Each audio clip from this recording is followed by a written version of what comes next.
শুক্রবার সকাল 11টা নাগাদ উদয়পুর রাধাকিশোরপুর থানা এবং রাধাকিশোরপুর মহিলা থানা পরিদর্শন করেন ত্রিপুরার ভারপ্রাপ্ত ডিজিপি VS রাও।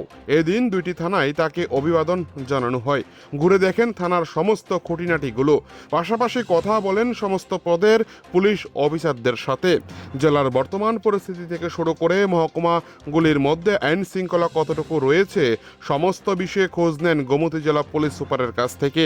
এদিন সকালে ডিজিপির সফর সঙ্গী ছিলেন জেলা পুলিশ সুপার থেকে শুরু করে অতিরিক্ত পুলিশ সুপার, মহকুমা পুলিশ আধিকারিক সহ বিভিন্ন থানার ওসি ও অন্যান্য অফিসারগণ।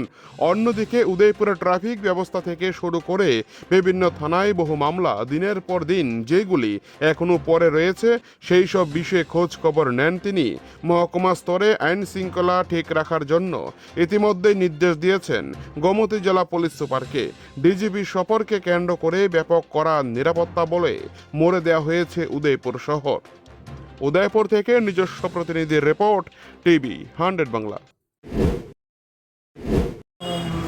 मैं तो एसपी रहा था इस ज़िले में 2009-10 से। अभी नया इंचार्ज का ड्यूटी देख रहा हूँ, तो मैंने सोचा थोड़ा हमारा थाने आउटपोस्ट विजिट करके स्टाफ से बात करेंगे, उनका क्या समस्याएं हैं और पब्लिक सर्विस इम्प्रूव करने में कैसे आगे लेके जाने में मदद कर सकते हैं, वो चीज़ें समझने के लिए हम आया है उदयपुर थाना। काफ़ी समय के बाद आके विजिट किया।